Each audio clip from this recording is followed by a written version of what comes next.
Olá, meu amigo, minha amiga, meu irmão, minha irmã. Vamos dar continuidade então nos vídeos, amado. O tema que nós estamos aí estudando, vendo nas escrituras, se tem base ou não, é o tema da Trindade, né? Nos dois últimos vídeos nós vimos sobre o Consolador, né? Quem é, o que é. Eu acho que foi muito esclarecedor. E assim, amado, eu gostaria de deixar claro que todos esses temas que estamos estudando, os que nós já estudamos e o que vamos estudar, é como você está vendo aqui. É baseado nas escrituras. Alguns podem até achar meio pesado, meio carregado, mas é assim, estudo é assim. É assim, né? Então eu estou fazendo dessa maneira com vídeos de médio para curto, para realmente não ficar muito pesado.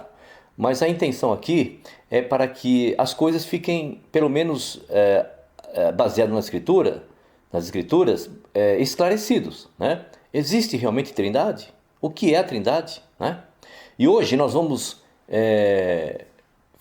tentar responder a seguinte pergunta: Jesus Cristo é Deus? Vocês nesse vídeo, amado, vocês vão ouvir eu falar muito Jesus Cristo, Deus, Jesus Cristo, Deus, Jesus Cristo, Deus. Por quê? Para poder dar um entendimento melhor, né, amado? Para não ficar no Salvador no Messias e Criador, para poder dar, montar um escopo legal sobre esse tema, tá certo? Então, amados, nos vídeos anteriores foram citados afirmações contidas nas Escrituras categóricas acerca de duas verdades inquestionáveis. Quais são elas? A primeira é que há apenas um Deus verdadeiro. A segunda é que este único Deus verdadeiro é o Pai, o Deus Todo-Poderoso. Neste ponto, alguns poderão perguntar se Jesus é Deus. Se o único Deus verdadeiro é o Pai, como explicar então, amado, os textos que afirmam que Jesus é Deus?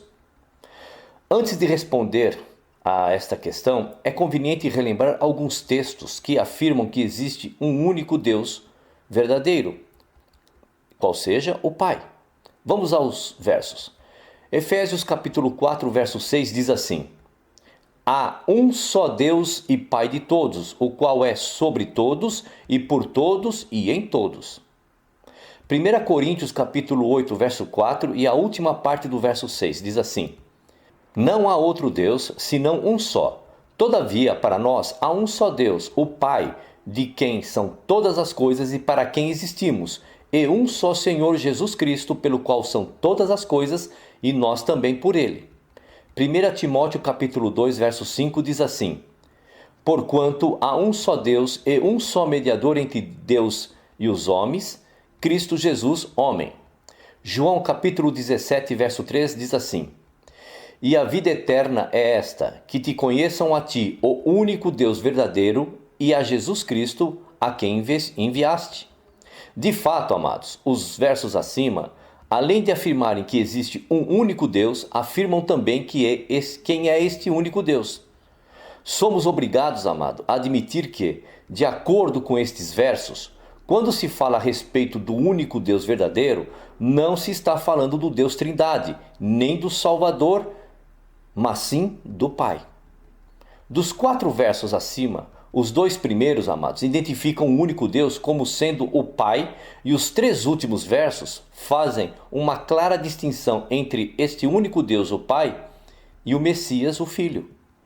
Como conciliar o fato incontestável de que o Pai é o único Deus verdadeiro, com as várias declarações das Escrituras onde o Filho aparece como Deus? Como é que a gente vai trabalhar com isso agora? Porque muitos me apresentaram versos dizendo que o Filho é Deus. Vamos lá, vamos trabalhar sobre isso. Vamos em frente.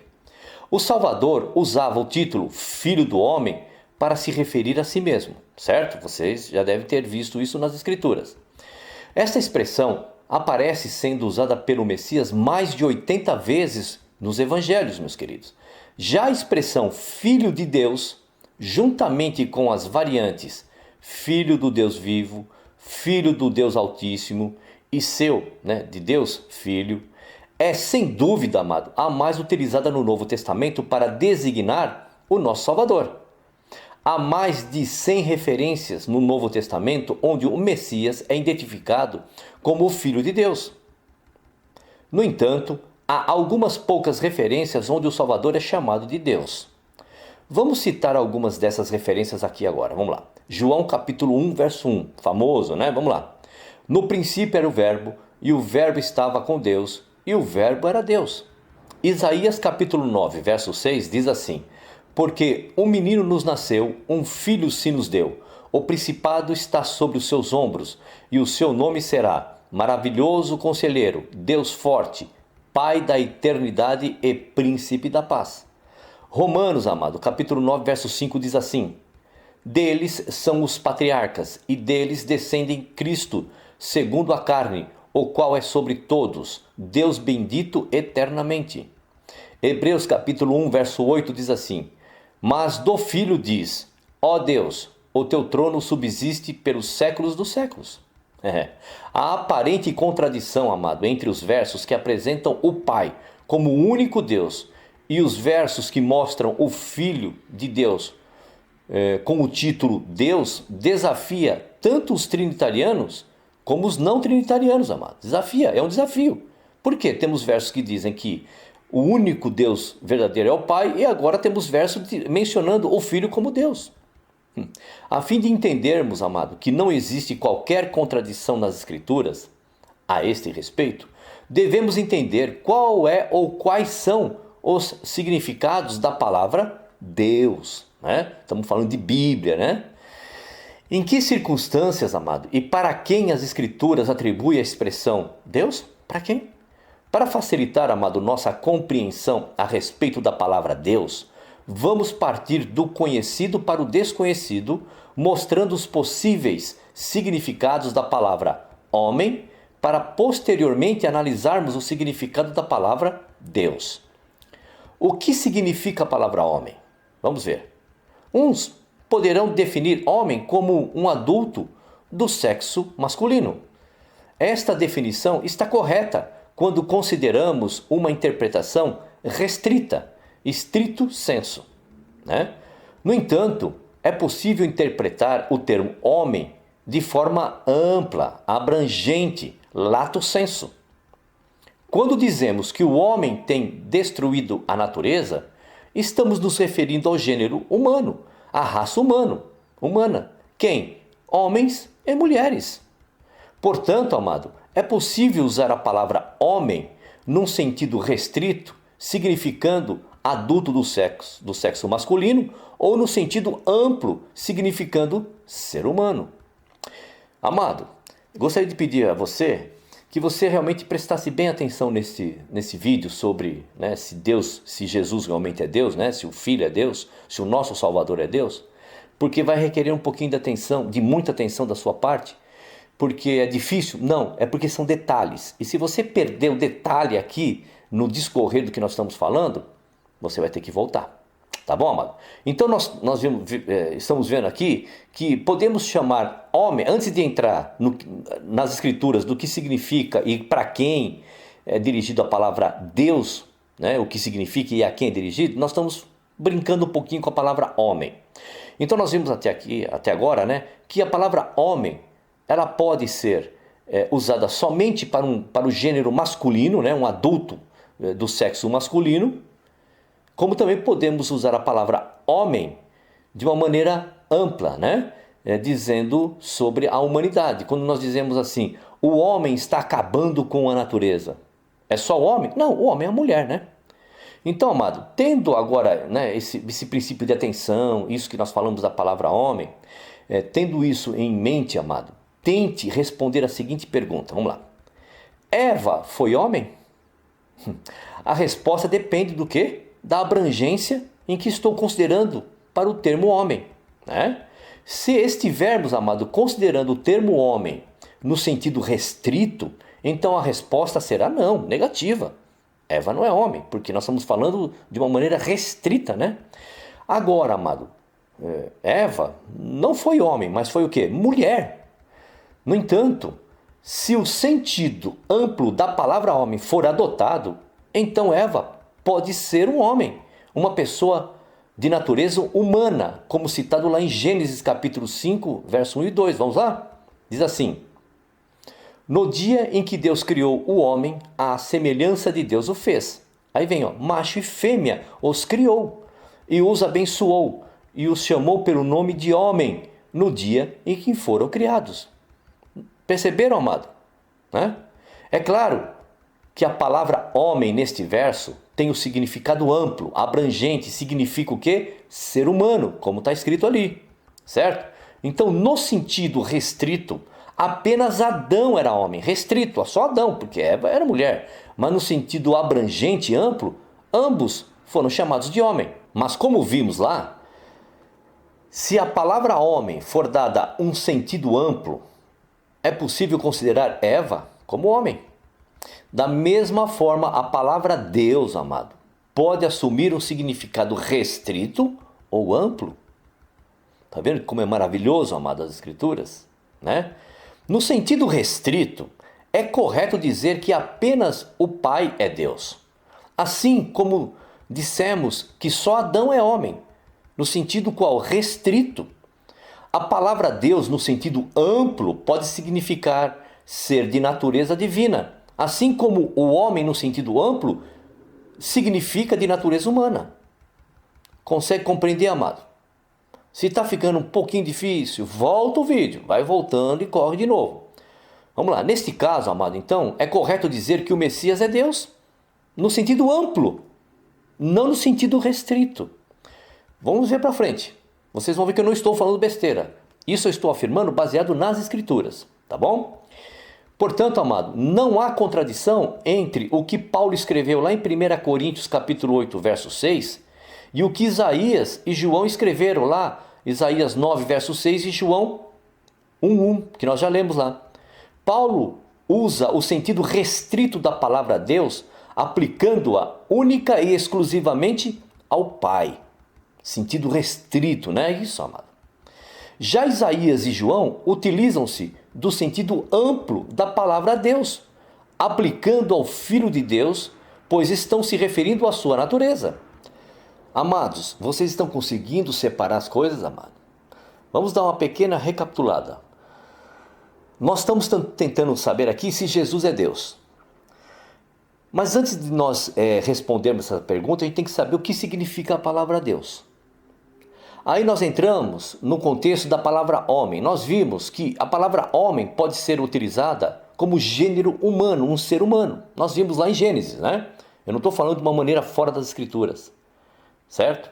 E agora, a palavra Deus também pode ter um significado restrito ou amplo, né?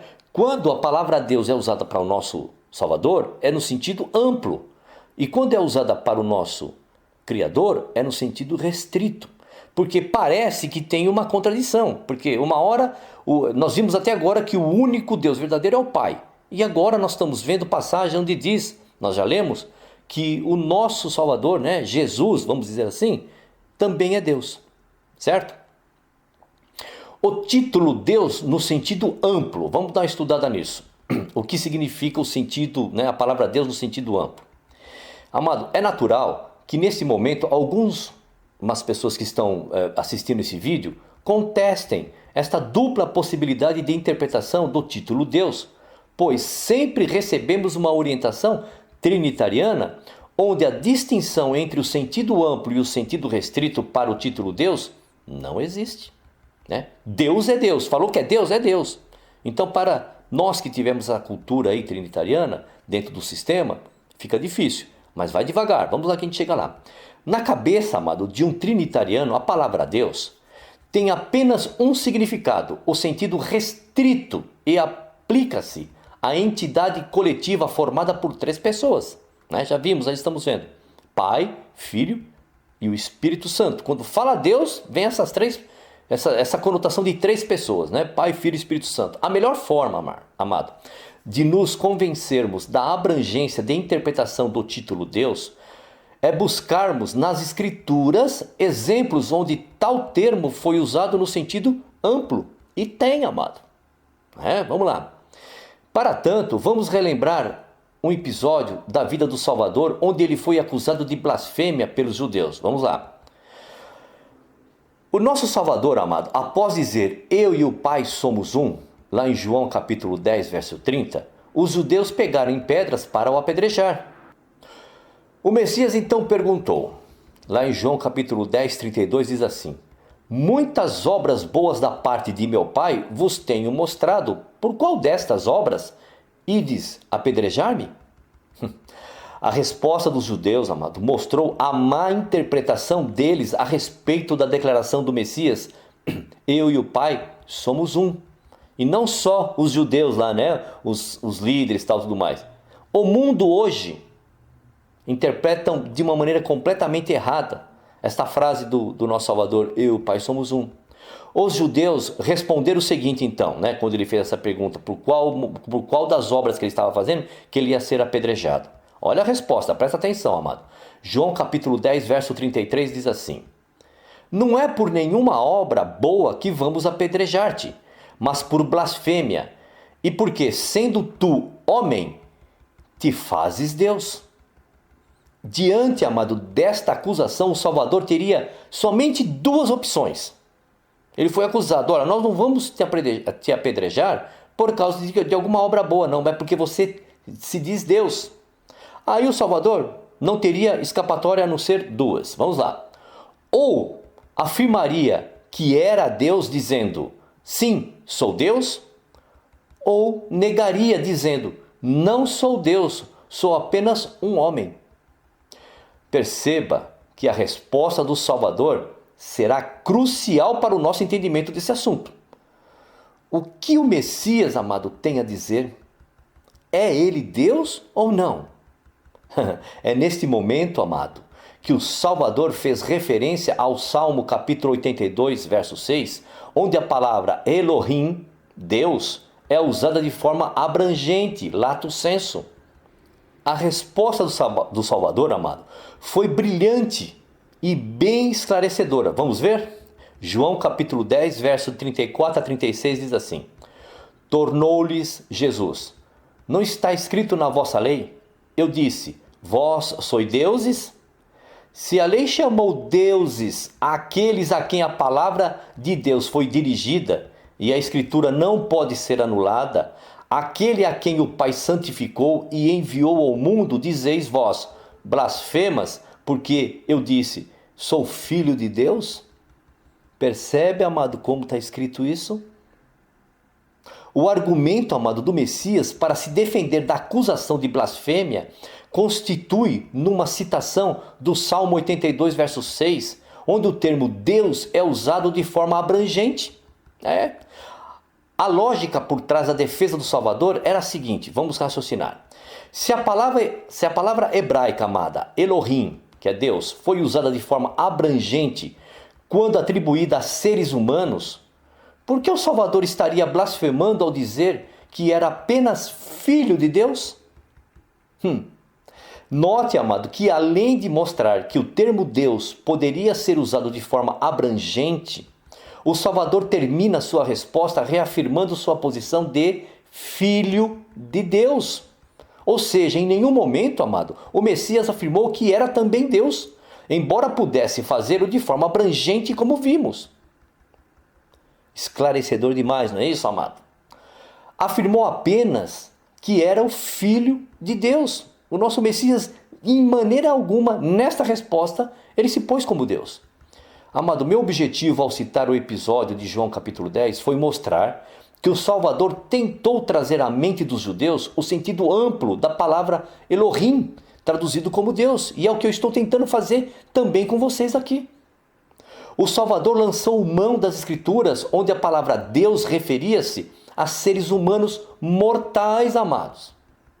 Você vai falar como? Nós vamos ver, certo? Vamos com calma. Convém lembrar, amado, que o termo Elohim, Deus, também foi atribuído pelo Criador, sabe a quem? A Moisés. Aí você vai falar, não, Êxodo capítulo 7, verso 1, vamos lá. Êxodo capítulo 7, verso 1, diz assim: então disse o Senhor a Moisés, eis que te tenho posto como Deus a Faraó, e a Arão teu irmão será o teu profeta. E agora? E agora? Moisés também é Deus? Para Faraó, amados, Moisés foi colocado como Deus. Mas Moisés não era Deus no sentido restrito da palavra. Lembra que já vimos? Não era Deus de forma absoluta. Moisés apenas exerceu o papel de Deus para com Faraó, pois o Criador, o Pai, o constituiu como tal. Moisés, amado, foi como Deus apenas sobre Faraó. Ele não foi Deus no sentido absoluto, Deus sobre tudo e sobre todos. Claro, né, amado? Não é muito claro? Jesus, um semideus? Quando afirmamos, amado, que o Messias é Deus no sentido amplo da palavra, sendo que o único Deus no sentido restrito e absoluto é o Pai, não estamos afirmando que o Salvador seja um Deus de qualidade inferior ao semideus. Assim como a mulher não é um homem, ser humano, inferior por ser homem apenas no sentido amplo, não podemos dizer que o Salvador seja um Deus de qualidade inferior por ser Deus no sentido amplo da palavra. Entenderam, amado? Se o nosso Salvador ele foi chamado de Deus, presta atenção, no sentido amplo e não no sentido restrito e absoluto, como Moisés foi chamado também de Deus no sentido amplo e não absoluto, isso não coloca o nosso Salvador como um semideus. Não, uma pessoa, só uma pessoa com uma obra. Paulo, amado, afirma que no Salvador habita corporalmente toda a plenitude da divindade. Está lá em Colossenses capítulo 2, verso 9. Nesse momento é importante relembrar, amado, que todos os atributos do Messias foram concedidos pelo Pai. A palavra do Criador é pródiga, amado, em informações sobre a concessão do Pai ao seu Filho, concessão de atributos do Pai ao seu Filho. Vamos ver, Lucas capítulo 22, verso 29 diz assim: E assim como meu Pai me conferiu domínio, eu vou-lo confiro a vós. Apocalipse capítulo 2, verso 26 e 27 diz assim: Ao que vencer e ao que guardar as minhas obras até o fim, eu lhe darei autoridade sobre as nações, e com vara de ferro as regerá, quebrando-as de modo como são quebrados os vasos do oleiro, assim como eu recebi autoridade de meu Pai. Está escrito. Filipenses capítulo 2, verso 9. Pelo que também Deus o exaltou soberanamente e lhe deu o nome que é sobre todo o nome. Amado, a esse respeito, Pedro afirmou o seguinte lá em Atos capítulo 2, verso 36. Saiba, pois, com certeza toda a casa de Israel, que a esse mesmo Jesus, a quem vós crucificastes, Deus o fez Senhor e Cristo. O que o Messias, o que foi feito do Messias, os atributos que foram dados a ele, amado, foi feito pelo Pai. Foi o Pai, amado, que fez do Messias o que ele era, é e sempre será. Posteriormente, amado, Pedro afirmou que foi o Criador que ressuscitou o nosso Salvador e o elevou a uma alta posição. Atos capítulo 5, verso 30 e 31 diz assim: O Deus de nossos pais ressuscitou a Jesus, ao qual vós matastes, suspendendo-o no madeiro. Sim, Deus, com a sua destra, o elevou a príncipe salvador para dar a Israel o arrependimento e remissão de pecados. Muitos, amados, muitos acreditam que o Messias ressuscitou-se por si mesmo, mas os seguintes versos declaram de forma explícita que o Pai foi quem ressuscitou o Filho. Anote os versos, nós não vamos ler eles aqui porque são muitos. Anota aí e depois você dá uma olhada. Atos, capítulo 2, verso 24 e 32. Atos, capítulo 3, verso 15 e 26. Atos, capítulo 4, verso 10. Atos, capítulo 5, verso 30. Atos, capítulo 10, verso 40. Atos, capítulo 13, verso 30. Atos capítulo 17, verso 30 e 31, Romanos capítulo 4, verso 17 e 24, Romanos capítulo 8, verso 11, Romanos capítulo 10, verso 9, 1 Coríntios capítulo 6, verso 14, 1 Coríntios, capítulo 15, versos de 12 a 20, 2 Coríntios, capítulo 4, verso 14, Gálatas, capítulo 1, verso 1, Efésios, capítulo 1, verso 20, Colossenses, capítulo 2, verso 12 e 1 Tessalonicenses, capítulo 1, verso 10. O fato do Pai ter ressuscitado o Salvador surpreende muitas pessoas se auto-intitulam cristãs, muitos cristãos, muitos crentes, muitos sei lá o que. O fato de essa informação chegar até vocês aí, que quem ressuscitou o Filho foi o Pai, surpreende. Que creem que o Messias tinha vida em si mesmo, independentemente do Pai. Não foi assim. De fato, amado, as Escrituras afirmam que o Salvador tinha vida em si mesmo, mas afirma também que até isso, essa vida em si mesmo, foi por concessão do Pai. Vamos lá, João capítulo 5, verso 26 diz assim: pois assim como o Pai tem vida em si mesmo, assim também deu ao Filho ter vida em si mesmo. Está escrito, amado. O Pai também constituiu o Salvador como juiz para julgar os vivos e mortos. Atos capítulo 10, verso 42 diz: este, Jesus, nos mandou pregar ao povo e testificar que Ele é o que por Deus foi constituído juiz dos vivos e dos mortos. Amado, amada, irmão, irmã, tá difícil de entender as passagens, amado? Que foi atribuído, amado, o sentido restrito de que o único Deus verdadeiro é o Pai, e quando foi dado a Moisés o sentido de Deus foi de uma maneira abrangente, da mesma maneira que foi dado ao Salvador? Terminamos aqui, amado, tá bom? Esta parte. Nós vamos continuar com a segunda parte, amado, sobre esse assunto, sobre se Jesus é Deus, com o seguinte título: o Deus de Jesus Cristo. Se o nosso Salvador, nosso Messias era Deus, como é que ele podia dizer que ele tinha um Deus? Tá bom, amado? Legal ter vindo até aqui, dá um joinha, se inscreva lá no nosso canal, qualquer coisa, só entrar em contato, a gente bate um papo, tá bom? Até lá!